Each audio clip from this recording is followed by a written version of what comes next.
Continuamos conversando con el presidente de Fedecámara, Ricardo Cusano. Ricardo, fíjate, te dejé dos planteamientos. Uno, con respecto a qué piensa hacer Fedecámara frente a este tema de las sanciones, porque una cosa es decir, correcto, bueno, mira, las sanciones nos están afectando de tal o cual manera, y otra cosa es tomar alguna iniciativa para tratar de que esa situación cambie. Lo mismo con respecto al gobierno.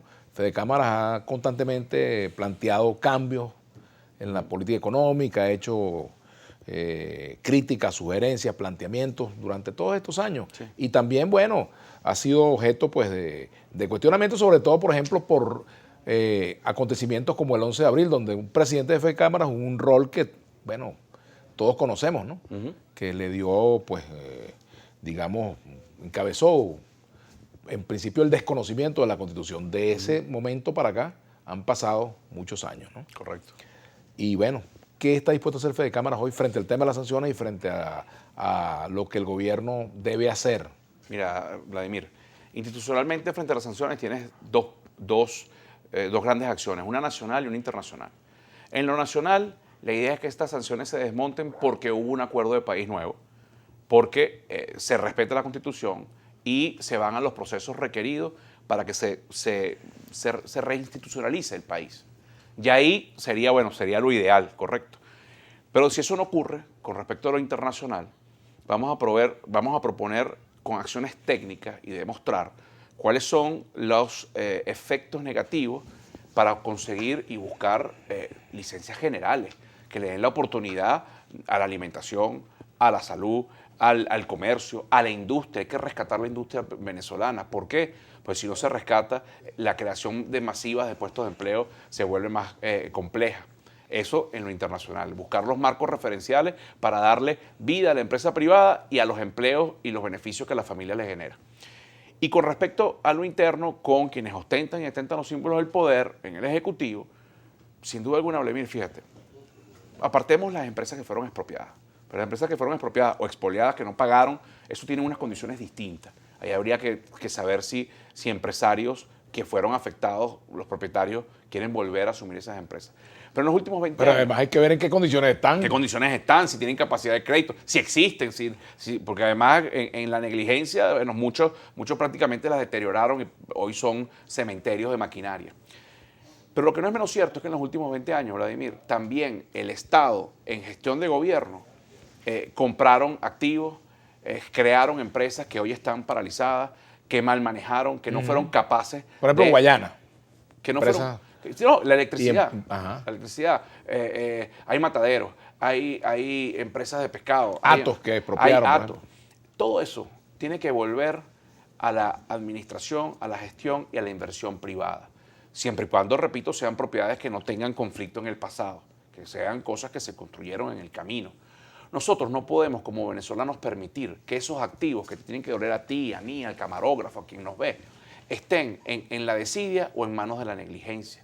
Tenemos que buscar y proponer acuerdos para reactivar todas esas empresas, así como reactivar la empresa que hoy es 100% privada. ¿Por qué? Porque es que si no, Vladimir, lo que se va es a profundizar la crisis y se va a profundizar esta anarquía de un país que, bueno, que es más fácil conseguir la Nutella que la mantequilla para una arepa. Eso no puede seguir siendo posible. Nosotros tenemos que tener un justo equilibrio entre lo hecho en Venezuela y lo importado. Pero lo hecho en Venezuela necesita que se reactive la empresa privada tradicional, el nuevo emprendedor que quiere insertarse y sobre todo que se reactiven todos esos bienes del Estado que están hoy ahí arrumados y parados en los pits, ¿no? O por falta del piloto o por falta de un caucho. Lo otro tiene que ver, que tú lo comentabas también, con las áreas en las cuales es posible crecer. Sí. Y, por ejemplo, la reinvención de muchas empresas que quizás no son viables en la nueva realidad económica.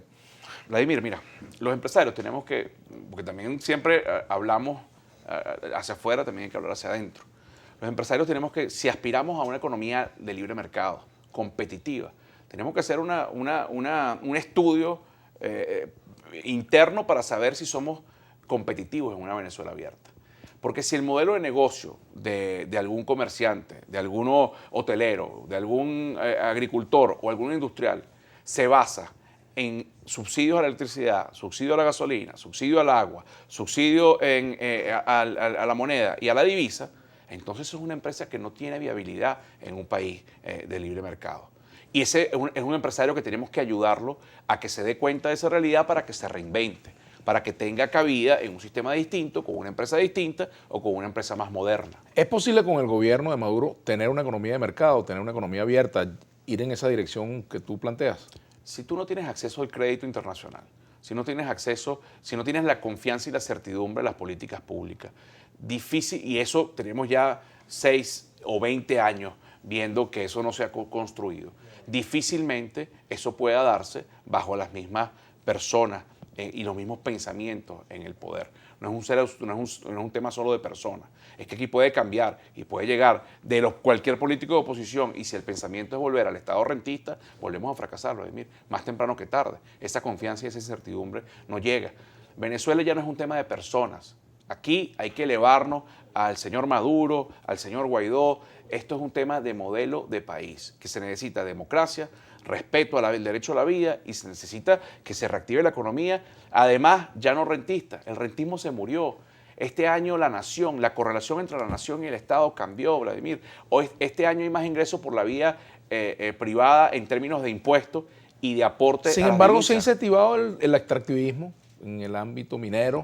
Seguimos dependiendo de lo poco que nos entra en petróleo, seguimos, por lo menos el aparato del Estado sigue dependiendo en gran medida de eso, bueno, pero y del oro. Pero ese extractivismo que tú estás hablando de la minería, de los recursos naturales, también está un poco oscuro todas sus formas de extraer, ¿no?